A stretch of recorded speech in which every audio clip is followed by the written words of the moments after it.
നിങ്ങൾക്ക് ഒരു ജോലി കിട്ടിയില്ലെങ്കിൽ അതിനേക്കാൾ നല്ലൊരു അവസരം പിന്നിൽ കാത്തിരിക്കാം. 2026 നിങ്ങൾക്ക് കിട്ടുന്ന ചില അവസരങ്ങൾ ജീവിതത്തിൽ ഒരിക്കൽ മാത്രം വരുന്നവ ആയിരിക്കും. ഇത് ഒരു സാധാരണ വർഷമല്ല. തിരുവാതിര നക്ഷത്രക്കാർക്ക്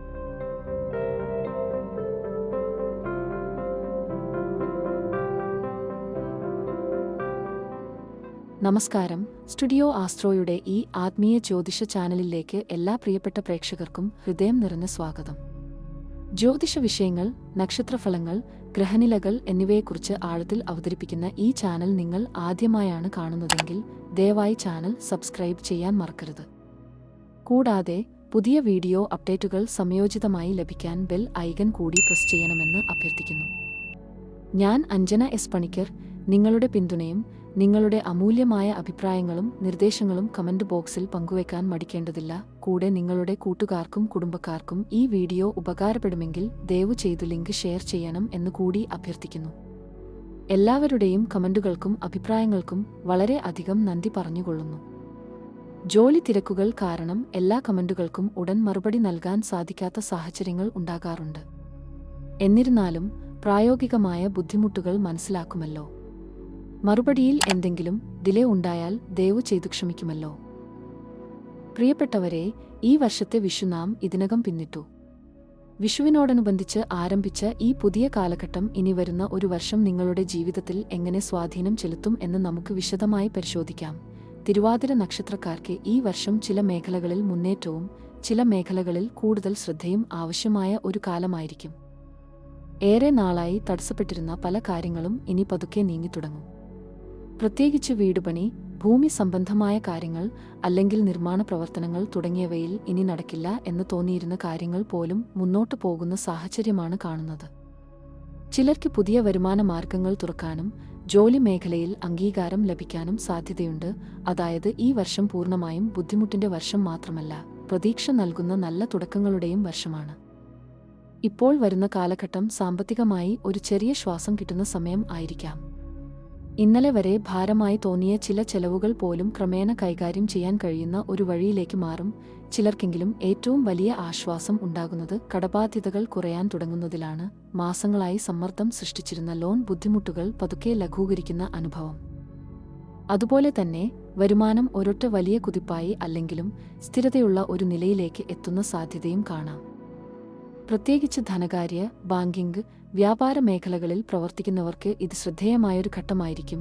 ബാങ്കിംഗ് മേഖലയിലെ ഇടപാടുകൾ കൂടുതൽ സജീവമാകാം. വ്യാപാരത്തിൽ ചെറിയ തുടക്കങ്ങൾ പോലും വലിയ വളർച്ചയിലേക്ക് മാറാം. നിക്ഷേപങ്ങളിൽ സൂക്ഷ്മമായ തീരുമാനങ്ങൾ നല്ല ഫലങ്ങൾ നൽകാം. എങ്കിലും ഇത് പെട്ടെന്നുള്ള സമ്പത്ത് അല്ല, പകരം ക്രമേണ ഉയരുന്ന നിയന്ത്രണത്തിലൂടെ ശക്തിയാകുന്ന ഒരു സാമ്പത്തിക മാറ്റം എന്ന രീതിയിലാണ് കാണേണ്ടത്.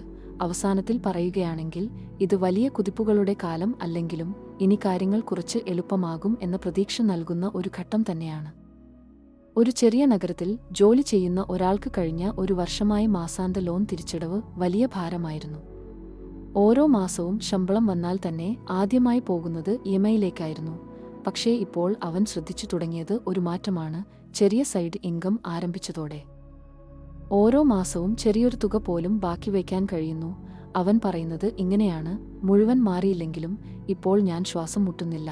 ഇതാണ് ഈ കാലഘട്ടത്തിന്റെ ആദ്യ സൂചന. കടബാധ്യതയുടെ സമ്മർദ്ദം കുറയാൻ തുടങ്ങുന്നു. എന്നാൽ ഈ നല്ല തുടക്കങ്ങൾക്കൊപ്പം തന്നെ കുറച്ച് ശ്രദ്ധയും ആവശ്യമാണ്. പ്രത്യേകിച്ച് സംസാരത്തിൽ നിയന്ത്രണം പാലിക്കണം. കാരണം അടുത്ത ബന്ധങ്ങളിലും ജോലിസ്ഥലത്തും ചെറിയ വാക്കുകൾ പോലും തെറ്റിദ്ധാരണയായി മാറാൻ സാധ്യതയുണ്ട്. അതുപോലെ കൂട്ടുകച്ചവടങ്ങളിൽ വ്യക്തത ഇല്ലെങ്കിൽ പ്രശ്നങ്ങൾ ഉണ്ടാകാം. അതിനാൽ എല്ലാ കാര്യങ്ങളും വ്യക്തമായി സംസാരിക്കുകയും എഴുതിവയ്ക്കുകയും ചെയ്യുന്നത് വളരെ നല്ലതാണ്. ഒരു ചെറിയ വാക്ക് എല്ലാം മാറ്റിയ ദിവസം. ഒരു ഓഫീസിൽ മീറ്റിംഗ് കഴിഞ്ഞ ശേഷം 2 സഹപ്രവർത്തകർ ഇടയിൽ നടന്ന ഒരു സാധാരണ സംഭാഷണം. ഒരാൾ തമാശയായി പറഞ്ഞ ഒരു വാചകം മറ്റേ ആളിന് വളരെ വ്യത്യസ്തമായി തോന്നി. അന്ന് ഒന്നും സംഭവിച്ചില്ല പോലെ തോന്നിയെങ്കിലും അടുത്ത ദിവസങ്ങളിൽ ആ ചെറിയ വാക്ക് തന്നെ ടീമിനകത്ത് അകലം സൃഷ്ടിച്ചു. പിന്നീട് തിരിച്ചറിഞ്ഞത് ഞാൻ പറഞ്ഞത് ചെറിയ കാര്യം ആയിരുന്നു, പക്ഷേ അതിന്റെ അർത്ഥം അവർ വേറെയായി എടുത്തു. ശ്രദ്ധിക്കേണ്ടത്, സംസാരത്തിൽ ചെറിയ വാക്കുകൾ പോലും തെറ്റായി മനസ്സിലാക്കപ്പെടാം. ബന്ധങ്ങളിൽ അവ്യക്തത ഉണ്ടാകരുത്. കൂട്ടുകച്ചവടങ്ങളിൽ എല്ലാം വ്യക്തമായി എഴുതിവയ്ക്കണം. ഇത് ഭയപ്പെടേണ്ട കാലഘട്ടമല്ല, പക്ഷേ ജാഗ്രതയോടെ ഇടപെടേണ്ട കാലഘട്ടമാണ്. കാരണം പലപ്പോഴും വലിയ പ്രശ്നങ്ങൾ തുടങ്ങുന്നത് വലിയ സംഭവങ്ങളിൽ അല്ല, ഒരു ചെറിയ വാക്കിൽ നിന്നാണ്. സാമ്പത്തിക കാര്യങ്ങളിൽ നോക്കുമ്പോൾ ഈ വർഷം മിശ്രഫലമായിരിക്കും. വരുമാനം ഉണ്ടാകുന്നുവെങ്കിലും ചെലവുകളും കൂടും. പ്രത്യേകിച്ച് വീട്ടിലെ ആവശ്യങ്ങൾ, യാത്രകൾ, അറ്റകുറ്റപ്പണികൾ, ആരോഗ്യ സംബന്ധമായ ചെലവുകൾ എന്നിവ കാരണം പണം കൈവശം നിൽക്കാതെ പോകുന്ന സാഹചര്യം ഉണ്ടാകാം. എത്ര കിട്ടിയാലും മതി ആവുന്നില്ല എന്ന തോന്നൽ ചിലർക്കുണ്ടാകാം.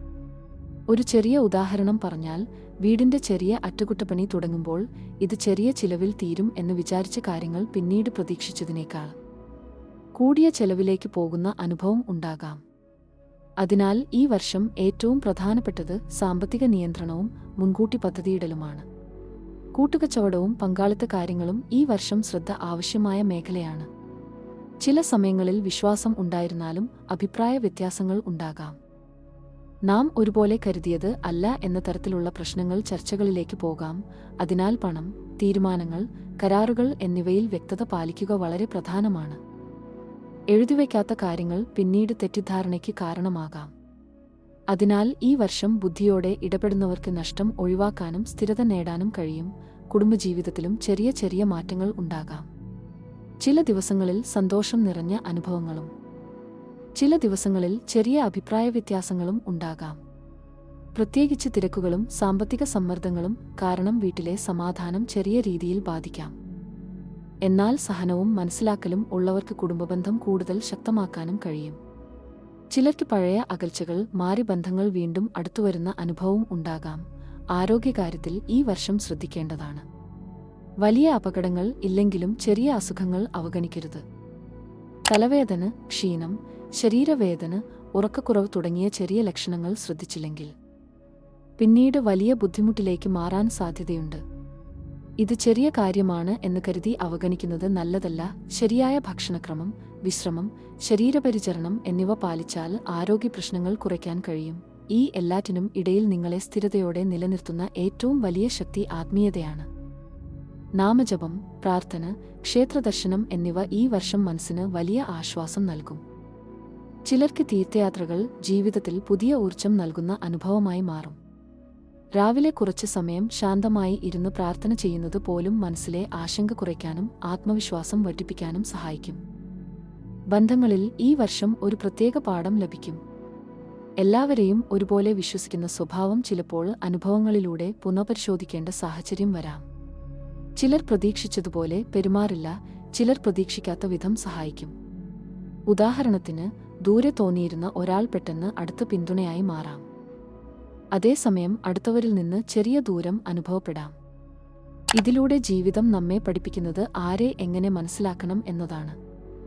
വീട് സംബന്ധിച്ച ജീവിതത്തിൽ മറ്റൊരു സൂക്ഷ്മമായ മാറ്റം കാണാം. വീടിനുള്ളിൽ ചെറിയ പുനഃക്രമീകരണങ്ങൾ നടക്കും. പഴയ കാര്യങ്ങൾ മാറ്റി പുതിയ രീതിയിലേക്ക് പോകുന്ന സാഹചര്യം ഉണ്ടാകും. ചിലർക്ക് താമസ സ്ഥലത്ത് മാറ്റം പോലും ചിന്തിക്കേണ്ട സാഹചര്യം വരാം. ഇവിടെ തുടരണോ, മാറണോ എന്ന ചിന്തകൾ മനസ്സിൽ വരാം. എന്നാൽ ആ മാറ്റങ്ങൾ എല്ലാം ഒരുമിച്ച് തീരുമാനിക്കേണ്ടതല്ല, പതുക്കെ മനസ്സിലാക്കി എടുക്കേണ്ടതാണ്.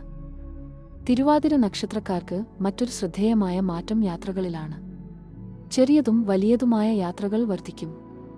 ചില യാത്രകൾ നിർബന്ധമായി തോന്നിയേക്കാം, ചിലത് അപ്രതീക്ഷിതമായി ഉണ്ടാകാം. എന്നാൽ ഈ യാത്രകൾ വെറും സഞ്ചാരമല്ല, പുതിയ ആളുകളെ കാണാനും പുതിയ ആശയങ്ങൾ മനസ്സിലാക്കാനും സഹായിക്കുന്ന വഴികളായി മാറും. ഒരു ചെറിയ യാത്ര പോലും ജീവിതത്തിൽ പുതിയ ദിശ കാണിക്കുന്ന അനുഭവമായി മാറാൻ സാധ്യതയുണ്ട്. മറ്റൊരു പ്രധാന മാറ്റം മനസ്സിന്റെ തീരുമാനശക്തിയിൽ കാണാം. മുമ്പ് തീരുമാനങ്ങൾ എടുക്കാന് വൈകിയിരുന്നവർക്ക് ഈ വർഷം പെട്ടെന്ന് തീരുമാനമെടുക്കുന്ന സ്വഭാവം വരാം. എന്നാൽ അതിനൊപ്പം തന്നെ ചിലപ്പോൾ ആവേശത്തിൽ എടുത്ത തീരുമാനങ്ങൾ പിന്നീട് തിരുത്തേണ്ട അവസ്ഥയും ഉണ്ടാകാം. ഉദാഹരണത്തിന്, ഒരു ജോലി അവസരം കിട്ടിയ ഉടനെ ആലോചന കുറച്ച് സ്വീകരിക്കുന്ന സാഹചര്യം ഉണ്ടാകാം. പിന്നീട് അതിന്റെ ഗുണദോഷങ്ങൾ മനസ്സിലാകുന്ന അനുഭവവും ഉണ്ടാകാം. അതിനാൽ ഈ വർഷം വേഗതയും ജാഗ്രതയും ഒരുമിച്ച് പാലിക്കേണ്ടതാണ്. എന്നാൽ ഈ എല്ലാ മുന്നേറ്റങ്ങൾക്കിടയിൽ ഒരു കാര്യം പ്രത്യേകം ശ്രദ്ധിക്കണം. മനസ്സിന്റെ അസ്ഥിരത ചില സമയങ്ങളിൽ വർദ്ധിക്കാം. ഒരു ദിവസം വലിയ ആത്മവിശ്വാസം, അടുത്ത ദിവസം ചെറിയ ആശങ്ക, ഇങ്ങനെ മാറി മാറി വരുന്ന അനുഭവം ഉണ്ടാകാം. അതിനാൽ സ്ഥിരതയുള്ള ശീലങ്ങൾ ആവശ്യമാണ്. ഉറക്കം, ഭക്ഷണം, ദിവസക്രമം എന്നിവ പാലിക്കുന്നത് മനസ്സിനെ നിയന്ത്രിക്കാൻ സഹായിക്കും. ഈ വർഷം തിരുവാതിര നക്ഷത്രക്കാർക്ക് മറ്റൊരു സൂക്ഷ്മമായ അനുഭവം നിശബ്ദ മാറ്റങ്ങളാണ്. പുറത്തു വലിയ മാറ്റം ഇല്ലെന്ന് തോന്നുമ്പോഴും ഉള്ളിൽ വലിയ മാറ്റങ്ങൾ നടക്കും. ചിന്തകൾ മാറും, കാഴ്ചപ്പാട് മാറും, ജീവിതത്തെ കാണുന്ന രീതി മാറും. ഇത് പിന്നീട് വലിയ തീരുമാനങ്ങളിലേക്ക് നയിക്കും. ചിലർക്ക് പഴയ ശീലങ്ങൾ വിട്ട് പുതിയ രീതിയിലേക്ക് മാറുന്ന കാലഘട്ടം കൂടിയാകും ഇത്. അവസാനമായി പറഞ്ഞാൽ, ഈ വർഷം നിങ്ങൾക്ക് വലിയ ശബ്ദത്തോടെ വരുന്ന മാറ്റങ്ങൾ കുറവായിരിക്കും, പക്ഷേ ചെറിയ സംഭവങ്ങൾ ചേർന്ന് വലിയ വഴിത്തിരിവുകൾ സൃഷ്ടിക്കുന്ന ഒരു കാലമാണ്. ശരിയായ സമയത്ത് ശരിയായ തീരുമാനം എടുക്കുന്നവർക്ക് ഈ വർഷം ജീവിതത്തിൽ സ്ഥിരതയും മുന്നേറ്റവും ഒരുമിച്ച് ലഭിക്കുന്ന അനുഭവമായി മാറും. ഇനിയൊരു ചോദ്യം, നിങ്ങൾ ഒരിക്കലും ഇത് ഇനി നടക്കില്ല എന്ന് ഉറപ്പാക്കിയ കാര്യങ്ങൾ പെട്ടെന്ന് നടന്നുപോയ അനുഭവം കണ്ടിട്ടുണ്ടോ? ഈ വർഷം അതും സംഭവിക്കും. ഒരു ശക്തമായ ആശയം മാത്രം ഓർക്കുക, ജീവിതം ഒരുപാട് വലിയ സംഭവങ്ങളാൽ മാറുന്നതല്ല, ചെറിയ സംഭവങ്ങൾ ശരിയായ സമയത്ത് കൂട്ടിച്ചേർന്നാൽ ആണ് ജീവിതം മാറുന്നത്. ഈ വർഷം തിരുവാതിര നക്ഷത്രക്കാർക്ക് അത്തരത്തിലുള്ള ഒരു കഥയുടെ തുടക്കമായിരിക്കും. ഞാൻ ഇതുവരെ ഇവിടെ പറഞ്ഞ കാര്യങ്ങൾ തിരുവാതിര നക്ഷത്രക്കാരുടെ വിഷുഫല സാധ്യതകളെക്കുറിച്ചാണ് ഈ വീഡിയോയിൽ അവതരിപ്പിച്ചിരിക്കുന്നത്. ഒരു കാര്യം ഒരിക്കൽ കൂടി ഓർമ്മിപ്പിച്ചു കൊള്ളട്ടെ, നിങ്ങളുടെ പേരും നാളും കമന്റായി താഴെ ഇടാവുന്നതാണ്. അത് കുറിച്ചെടുത്തു ഞങ്ങളുടെ തറവാട്ട് ക്ഷേത്രത്തിൽ ദിവസം നടന്നുവരുന്ന പൂജകളിൽ ഉൾപ്പെടുത്തുന്നതായിരിക്കും. ഈ വീഡിയോ നിങ്ങൾക്ക് പ്രയോജനകരമാണെന്ന് തോന്നുന്നുവെങ്കിൽ അത് നിങ്ങളുടെ സുഹൃത്തുക്കളിലേക്കും കുടുംബാംഗങ്ങളിലേക്കും പങ്കുവയ്ക്കാൻ ദയവായി മറക്കരുത്. വീണ്ടും അടുത്ത വീഡിയോയുമായി ഞാൻ വരുന്നത് വരെ it's me, Anjana S Panicker, signing off.